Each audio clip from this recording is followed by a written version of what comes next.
بسم اللہ الرحمن الرحیم۔ میں نے کہا میں بہت اکیلا ہوں۔ اوپر سے آواز آئی میں تمہاری شرک سے بھی زیادہ قریب ہوں۔ دنیا میں سب سے کمزور وہ ہے جو اپنی خواہشات پر قابو نہ رکھ سکتا ہو۔ دنیا کی سب سے بڑی نعمت ماں اور باپ ہیں۔ اگر باپ نہ ہو تو زندگی کی دوڑ میں اچھا مشورہ دینے والا کوئی نہیں ہوتا۔ کتنا مشکل ہے کسی انسان کو راضی رکھنا، کتنی بھی کوشش کر لیں چوک ہو ہی جاتی ہے، اور میرا رب کتنا آسان ہے اس کو منا لینا۔ گناہوں کے انبار اور ندامت کا بس ایک آنسو۔ کسی کی مجبوریوں پر مت ہنسیے، کیونکہ مجبوریاں کوئی خرید کر نہیں لاتا، اور ڈریے برے وقت کی مار سے، کیونکہ برا وقت بول کر نہیں آتا۔ پسند کو چھوڑنا بڑا مشکل ہوتا ہے، اور ناپسند کو قبول کرنا بڑا مشکل، اور یہ کر جانا اللہ کے بڑے شکر کا مقام ہے۔ چیخ و پکار انسان کے وقار میں کمی کا باعث بنتی ہے۔ لوگوں کو اپنی خاموشی سے خوف زدہ کرنا سیکھو۔ ضروری نہیں کہ کسی کی آ یا بد دعا ہی تمہارا پیچھا کر رہی ہو۔ بعض اوقات کسی کا ضبط اور بے پناہ صبر بھی تمہاری خوشیوں کی راہ میں بھاری رکاوٹ بن جاتا ہے۔ مسلمانوں میں زوال کے جو سبب ہیں تو اس کا ایک سبب یہ بھی ہے کہ مسلمانوں نے عبادت اور عبادت گاہوں کا تو بڑا خیال کیا، مگر انسان کا خیال چھوڑ دیا۔ بولنا سب کو آتا ہے، بس کسی کا دماغ بولتا ہے، کسی کا اخلاق بولتا ہے، اور کسی کی زبان۔ فکر کسی بات کی نہ کریے گا۔ دنیا آپ کے ساتھ ہو نہ ہو، دنیا کا مالک تو آپ کے ساتھ ہے نا۔ مجھے تعجب ہے اس شخص پر جو اپنی برائیوں کو جانتا ہے لیکن جب اسے برا کہا جائے تو ناراض ہو جاتا ہے۔ گھر کبھی تنگ نہیں ہوتے، دل تنگ ہو جاتے ہیں۔ ایک ہی گھر میں رہتے ہوئے لوگ اجنبیوں کی طرح رہتے ہیں۔ بات احساس کی ہے، بس دعا ہی کی جا سکتی ہے کہ اللہ ہم سب کو ہدایت دے، ایک دوسرے کا احساس پیدا فرما دے، آمین۔ غم اور مشکلات صرف اللہ کو بتایا کرو، اس یقین کے ساتھ کہ وہ تمہیں جواب بھی دے گا اور تمہاری تکلیف بھی دور کرے گا۔ بات ہمیشہ تمیز سے اور اعتراض دلیل سے کیجیے، کیونکہ زبان تو حیوانوں کے منہ میں بھی ہوتی ہے، مگر وہ علم اور سلیقے سے محروم ہوتے ہیں۔ ہر عبادت کا پتہ نہیں ہوتا کہ وہ قبول ہے کہ نہیں، مگر درود شریف ایسی عبادت ہے جو ادا ہوتے ہی قبول ہو جاتی ہے۔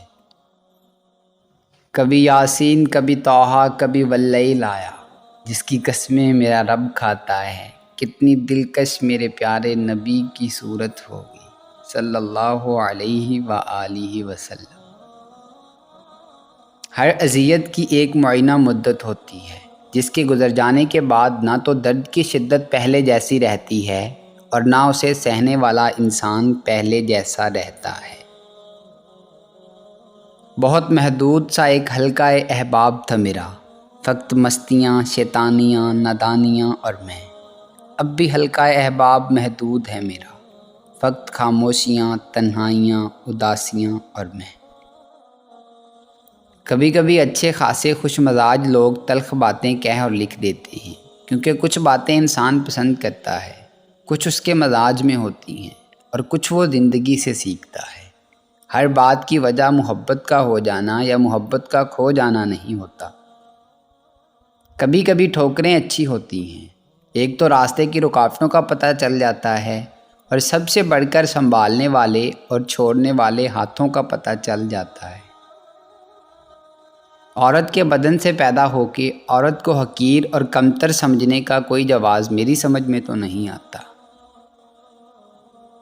حضرت علی رضی اللہ تعالیٰ عنہ نے فرمایا، ایمان 4 ستونوں پر قائم ہے: صبر، عدل، یقین اور جہاد۔ بہت ڈر لگتا ہے مجھے ان لوگوں سے جو باتوں میں مٹھاس اور دل میں زہر رکھتے ہیں۔ اگر اللہ تمہاری مدد کرے تو تم پر کوئی غالب نہیں آ سکتا۔ رسول اللہ صلی اللہ علیہ وآلہ وسلم نے فرمایا، اگر تم اللہ تعالیٰ پر ایسے ہی بھروسہ کرو جیسے کہ اس پر بھروسہ کرنے کا حق ہے تو وہ تم کو ایسے رزق دے گا جیسے پرندوں کو دیتا ہے۔ وہ صبح میں خالی پیٹ نکلتی ہیں اور شام کو پیٹ بھر کر لوٹتے ہیں۔ محبتوں میں ہوس کے اسیر ہم بھی نہیں، غلط نہ جان کہ اتنے حقیر ہم بھی نہیں۔ ہمیں بجھا دے ہماری انا کو قتل نہ کر، کہ بے ضرر ہی سہی بے ضمیر ہم بھی نہیں۔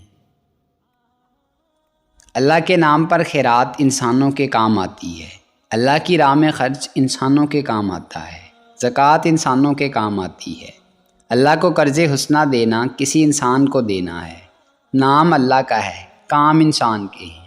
انسان خرچ کرتا ہے، انسان کے کام آتا ہے، اور اللہ خوش ہوتا ہے، راضی رہتا ہے۔ مطلب یہ کہ اللہ کو خوش کرنے کے لیے، راضی کرنے کے لیے انسانوں کی خدمت کرنی چاہیے۔ یہ دل وہ تھا جو کانٹوں سے بھی محبت کر لیتا تھا مرشد، کسی نے درد ہی ایسا دیا اب پھولوں سے بھی ڈر لگتا ہے۔ کیا آپ نے کبھی الفاظ مائی اسٹیٹس کا اردو ترجمہ دیکھا ہے؟ یقیناً نہیں، کیونکہ اگر ترجمہ کیا ہوتا اور آپ اس کے متعلق جانتے تو پھر شاید کبھی مائی اسٹیٹس کے ساتھ بیہودہ گانے، بیہودہ تصاویر یا پھر ٹک ٹاک کے بیہودہ کلپس نہ لگاتے۔ دراصل اسٹیٹس انگریزی کا لفظ ہے اور اردو میں اس کو حالت، درجہ یا عام الفاظ میں حیثیت کہتے ہیں۔ اس طرح مائی اسٹیٹس کا مطلب ہوا میری حیثیت یا میری حالت۔ ان نوجوانوں کے اکثر مسائل حل ہو جاتے ہیں اگر وہ ورزش کی مستقل عادت بنا لیں، تعلیم پر توجہ دیں، روزگار کی سرگرمیاں بروقت شروع کریں، آمدن کے 2 ذرائع حاصل کریں، 3 بہترین دوستوں کا انتخاب کریں، تازہ اور قدرتی غذا کھائیں، آمدن کے مطابق خرچ کریں، فضول خرچی سے بچیں اور اچھی صحبت اختیار کریں۔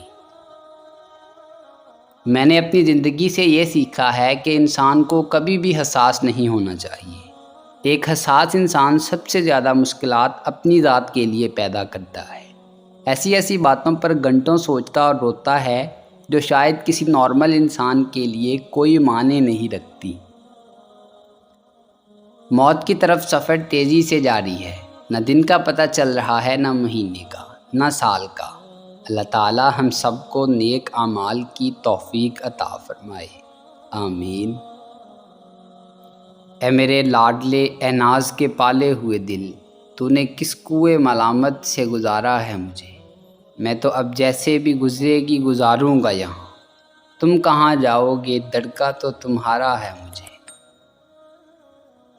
رسول اللہ صلی اللہ علیہ وآلہ وسلم نے ارشاد فرمایا، تم میں سب سے بہتر وہ ہے جو غربا و مساکین کو کھانا کھلائے اور سلام کا جواب دے۔ تم نے سمجھا ہی نہیں آنکھ میں ٹھہرے دکھ کو، تم بھی ہنستی ہوئی تصویر پہ مر جاتے ہو۔ کیچڑ کا تکلف نہ کرو شہر کے لوگوں، آنچل پہ تو رسوائی کی ایک چھینٹ بڑی ہے۔ میں انتہائے محبت بتا نہیں سکتا، تو کم سے کم بھی مجھے زندگی سے پیارا ہے۔ اللہ سے کرے دور تو تعلیم بھی فتنہ، املاک بھی، اولاد بھی، جاگیر بھی فتنہ۔ ناحق کے لیے اٹھے تو شمشیر بھی فتنہ، شمشیر ہی کیا نعرہ تکبیر بھی فتنہ۔ جس نے رب کے لیے جھکنا سیکھ لیا وہی علم والا ہے، کیونکہ علم والے کی پہچان عاجزی اور جاہل کی پہچان تکبر ہے۔ غور طلب، جب ایک کتے کو نسبت رکھنے پر جنت مل سکتی ہے تو انسان کو کیوں نہیں؟ نماز پڑھنے کا بلکہ نماز قائم کرنے کا حکم ہے۔ نماز کب قائم ہوتی ہے؟ جب آپ بیمار کو دوا کھلاؤ اور پھر اسے نماز کے لیے لے جاؤ۔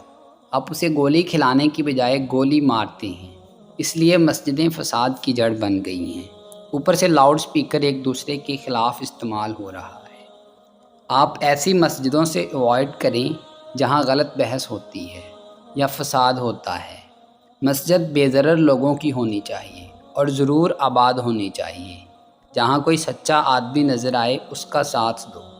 مسجد اللہ کا گھر ہی رہنے دو، کچی ہو یا پکی وہ خود ہی دیکھ لے گا۔ دوستو اگر آپ کو ہماری یہ کاوش پسند آئی ہے تو ویڈیو کو لائک کریں، شیئر کریں اور کمنٹ باکس میں کمنٹ کر کے اپنی ذاتی رائے ضرور دیں، اور ہمارے چینل کو سبسکرائب کر لیں اور بیل آئیکن کو پریس کر دیں تاکہ مزید نئی آنے والی ویڈیوز آپ تک براہ راست پہنچ سکیں۔ ملتے ہیں نیکسٹ ویڈیو میں، تب تک کے لیے اپنا اور اپنے اپنوں کا خوب خیال رکھیے گا۔ اللہ نگہبان۔